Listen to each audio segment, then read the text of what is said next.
അപ്പോൾ നമ്മൾ ഇന്നത്തെ വീഡിയോ നോക്കാൻ പോകുന്നത് രാമായണ എന്ന ചിത്രത്തിന്റെ ബഡ്ജറ്റും കൂടാതെ തന്നെ ആ ഒരു ചിത്രം എന്തോരം കളക്ഷൻ ആയിരിക്കും തിയേറ്ററുകളിൽ നിന്ന് കളക്ട് ചെയ്യാൻ പോകുന്നുള്ളൊരു കാര്യം, ഈ ഒരു ചിത്രത്തിന്റെ റിലീസിനെ പറ്റി അപ്ഡേറ്റ്, അങ്ങനെ കുറച്ച് അപ്ഡേറ്റുകളൊക്കെയാണ് ഈ ഒരു ചിത്രത്തെ കുറിച്ച് നമ്മൾ ഇന്നത്തെ ഒരു വീഡിയോ നോക്കാൻ പോകുന്നത്.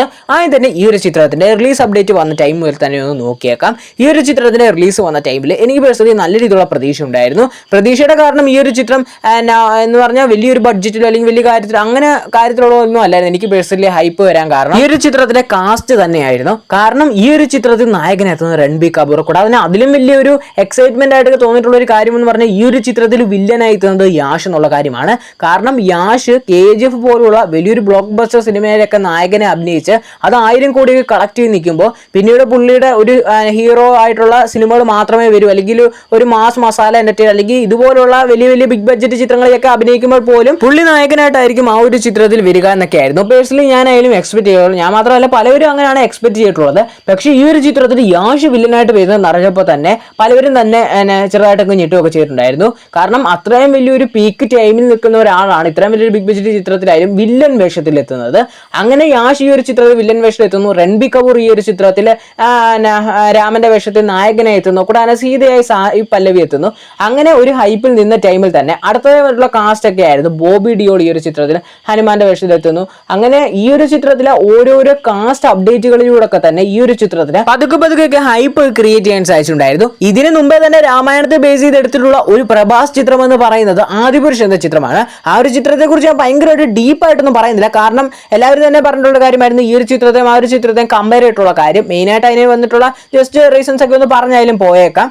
ആ ഒരു ചിത്രത്തിന്റെ ബഡ്ജറ്റ് ഏകദേശം 500 കോടി രൂപയോളം വന്നിട്ട് അന്ന് എല്ലാവരും തന്നെ അടുത്തൊരു ബാഹുബലി ആയിരിക്കും, കാരണം അതുപോലത്തെ രീതിയിലൊക്കെ പ്രഭാസിനെ കാണാൻ സാധിക്കുമെന്നൊക്കെ പ്രതീക്ഷിച്ചിരുന്നിട്ട് ആ ഒരു ചിത്രത്തിന്റെ VFX ഒക്കെ നല്ല രീതിയിൽ തന്നെ ഡൗൺ ആവുകയും സ്ക്രിപ്റ്റ് വൈസ് ഒക്കെ അങ്ങനെ പല കാരണം കൊണ്ടൊക്കെ കൂടെ തന്നെ ആ ഒരു ചിത്രത്തിന് വലിയൊരു വിജയമൊന്നും നേടിയെടുക്കാൻ സാധിച്ചിട്ടായിരുന്നു. പക്ഷേ ഈ ഒരു ചിത്രത്തിലോട്ട് വന്നപ്പോൾ ഈ ഒരു ചിത്രത്തിന്റെ ബഡ്ജറ്റ് ഓർത്ത് നമ്മൾ ഭയങ്കരമായിട്ട് എല്ലാവരും എക്സൈറ്റ് ആകത്തില്ല. കാരണം നേരത്തെയൊക്കെ ആണെങ്കിൽ എല്ലാവരും തന്നെ എക്സൈറ്റ് ആയേനെ. കാരണം അന്ന് 500 കോടി രൂപയ്ക്ക് ആദിപുരുഷ് വരുന്നെന്ന് പറഞ്ഞപ്പോൾ എല്ലാവരും ബാഹുബലിയുടെ അപ്പുറമൊക്കെ പ്രതീക്ഷിച്ചിരുന്നു. പക്ഷേ സിനിമ വന്നപ്പോൾ എല്ലാവർക്കും തന്നെ ഏകദേശം കാര്യങ്ങളൊക്കെ പിടികിട്ടി. അതുകൊണ്ട് ഈ ഒരു ചിത്രത്തിന്റെ ആയാലും ബഡ്ജറ്റ് വൈസ് എല്ലാവരും ആൾക്കാരൊന്നും ഞെട്ടിയൊന്നുമില്ല. പക്ഷേ ഈ ഒരു ചിത്രത്തിന്റെ ബഡ്ജറ്റ് അതിനേക്കാളും കുറച്ചുകൂടി ഒന്ന് കൂടുതൽ ഏകദേശം ഒരു 400 കോടി രൂപയ്ക്ക് അടുത്തോളം ഏകദേശം കൂടുതൽ വരുന്നുണ്ട്. ഏകദേശം 900 കോടി രൂപയാണ് ഈ ഒരു ചിത്രത്തിന്റെ ബഡ്ജറ്റ്. ആദിപുരുഷ് പോലെ ഒരു ഒറ്റ സ്ട്രെച്ചിൽ കഥ പറഞ്ഞു തീർക്കുന്ന ഒരു ചിത്രമല്ല ഈ ഒരു ചിത്രം. ഈ ഒരു ചിത്രത്തിന് ഏകദേശം ഒരു 2 പാർട്ടോളം റിലീസ് ചെയ്യുന്നുണ്ട്.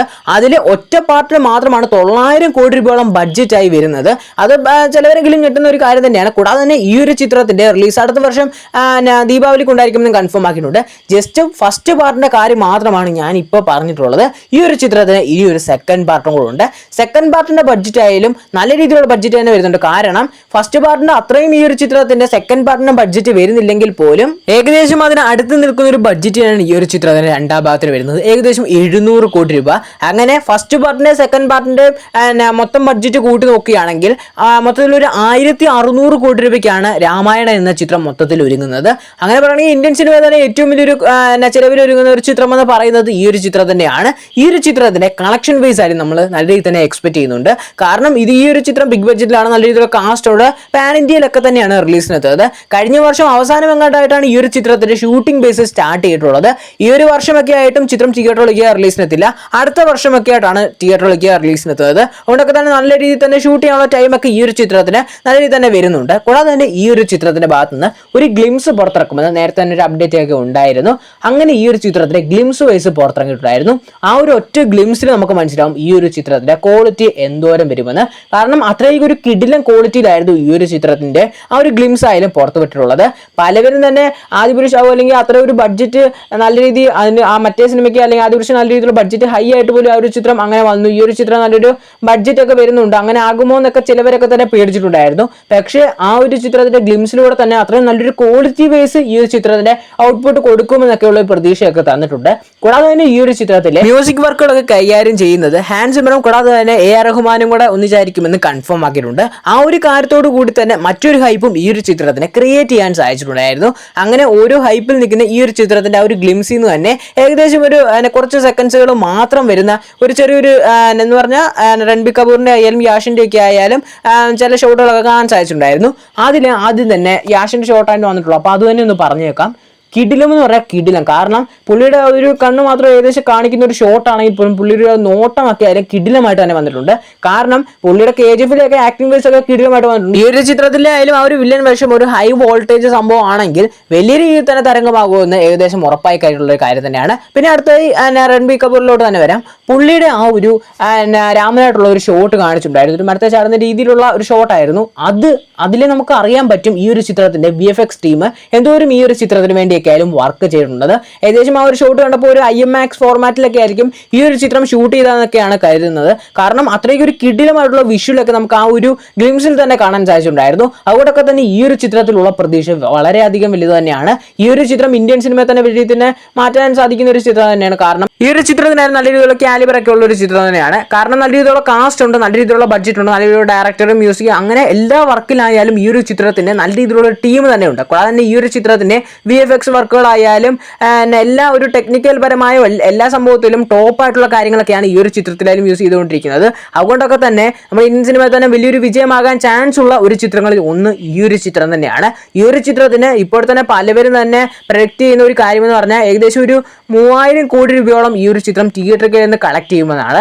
നല്ലൊരു ബഡ്ജറ്റിലും നല്ലൊരു കഥയിലും ഒക്കെ വരുന്ന ചിത്രം അതേ ഒരു ഫ്ലോയിൽ അങ്ങനെ വലിയ ലാഗോ വൈസോ ഒന്നും ഇല്ലാതെ എല്ലാവർക്കും സ്റ്റോറി ബേസ് ഒക്കെ പലർക്കും അറിയാം, എങ്കിൽ പോലും വിഷ്വലി നല്ല രീതിയിലുള്ള സീൻസ് ഒക്കെ കാണിച്ചു പോവുകയും എല്ലാവരുടെയും പെർഫോമൻസ് ബേസ് ഒക്കെ ഹൈ മൂമെന്റ്സ് ഒക്കെ കൊടുക്കുകയാണെങ്കിൽ പോലും ഈ ഒരു ചിത്രം പാൻ ഇന്ത്യയിൽ തന്നെ വലിയ രീതിയിലുള്ള ഒരു റീച്ചും ഹിറ്റ് ആകാനുള്ള വലിയൊരു ചാൻസ് തന്നെയുണ്ട്. അങ്ങനെയാണെങ്കിൽ നമ്മൾ ഇന്ത്യൻ സിനിമ തന്നെ ആദ്യത്തെ ഒരു 3000 കോടി ക്ലബൊക്കെ ഓപ്പൺ ചെയ്യാൻ സാധിക്കാൻ പറ്റുന്ന ഒരു ചിത്രമായിട്ട് തന്നെയാണ് പലവരും ഈ ഒരു ചിത്രത്തെ തന്നെ കണക്കാക്കുന്നത്.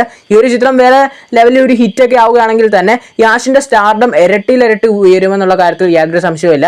കാരണം പുള്ളിയുടെ അടുത്തായി പുറത്തിറങ്ങാനിരിക്കുന്ന ടോക്സിക് എന്ന ചിത്രമായാലും ഈ ഒരു ചിത്രമായാലും കുറച്ചൊരു ഡിഫറൻറ്റ് ജോണറിൽ ബേസ് ചെയ്ത് വരുന്ന ചിത്രമായതുകൊണ്ടൊക്കെ തന്നെയും പുള്ളിയുടെ പെർഫോമൻസ് ബേസും കൂടാതെ തന്നെ ആ ഒരു ചിത്രത്തിന്റെ ഒരു കഥ പറിച്ചൊരു പോക്കും മൊത്തത്തിൽ ആ ഒരു ചിത്രം ഒരു കിടിലൻ ചിത്രമാണെങ്കിൽ പോലും പുള്ളിയുടെ കരിയർ തന്നെ വലിയ രീതിയിൽ ചേഞ്ച് ആകുമെന്നുള്ള കാര്യത്തിൽ യാതൊരു സംശയവുമില്ല.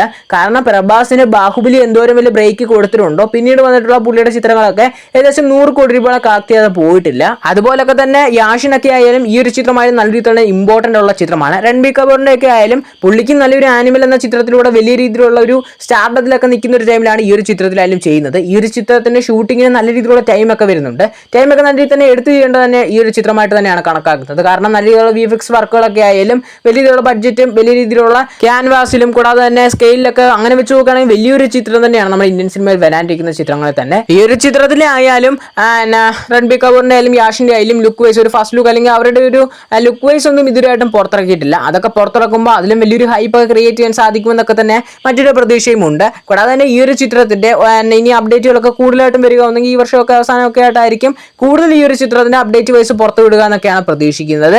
എന്തായാലും ഇന്ത്യൻ സിനിമയിൽ തന്നെ അടുത്തൊരു മികച്ച ചിത്രം അല്ലെങ്കിൽ അടുത്തൊരു വലിയ മികച്ച വിജയമാകാൻ ചാൻസ് ഉള്ള ഒരു ചിത്രമായിട്ട് തന്നെയാണ് രാമായണ എന്ന ചിത്രത്തെ കാണുന്നത്. ഇതേ രീതിയിലുള്ള VFX വർക്കുകളൊക്കെ കിടിലം രീതിയിൽ ഈ ഒരു ചിത്രത്തിൽ വർക്കൗട്ട് ആവുകയാണെങ്കിൽ അടുത്ത ഇന്ത്യൻ സിനിമ തന്നെ ഏറ്റവും വലിയൊരു വിജയമാകും ഈ ഒരു ചിത്രം എന്നുള്ള ഒരു കാര്യത്തിൽ യാതൊരു സംശയമില്ലാത്തൊരു സിറ്റുവേഷനിലോട്ടൊക്കെ എത്തിയിട്ടുണ്ട്. കാരണം ഈ ഒരു ചിത്രത്തിന്റെ ഗ്ലിംസ് അത്രയ്ക്ക് വലിയൊരു തരംഗം തന്നെയാണ് ഇപ്പോഴുമായി മാറുന്നത്. ഈ ഒരു ചിത്രത്തിന് ഏകദേശം ഒരു ഷൂട്ടിംഗ് തുടങ്ങിയ ഒരു ടൈമിൽ ഈ ഒരു ചിത്രത്തിന്റെ ഭാഗത്ത് നിന്ന് ഒരു സ്റ്റില്ലൊക്കെ പുറത്തിറങ്ങിയിട്ടുണ്ടായിരുന്നു. രൺബീർ കപൂറിന്റെ സായി പല്ലവിയുടെ ഒക്കെ ആ ഒരു സ്റ്റില്ലിലൂടെ ഈ ഒരു കിടിലം ചിത്രമായിരിക്കുമെന്ന് ചെറിയൊരു പ്രതീക്ഷയൊക്കെ നൽകിയെങ്കിലും ഗ്ലിംസിലൂടെ അതിലും വലിയൊരു ഹൈപ്പും കാര്യങ്ങളും ഒക്കെ ഇപ്പോൾ തന്നെ ക്രിയേറ്റ് ചെയ്യാൻ സാധിച്ചിട്ടുണ്ട്. എന്തായാലും രാമായണ എന്ന ചിത്രത്തിന്റെ ഒഫീഷ്യൽ ആയിട്ടുള്ള ഗ്ലിംസിനെ പറ്റിയുള്ള നിങ്ങളുടെ പേഴ്സണൽ അഭിപ്രായങ്ങൾ തീർച്ചയായും കമന്റ് ചെയ്യുക. കൂടാതെ തന്നെ ഈ ഒരു വീഡിയോയെ കുറിച്ചുള്ള നിങ്ങളുടെ പേഴ്സണൽ അഭിപ്രായങ്ങളും തീർച്ചയായും കമന്റ് ചെയ്യുക.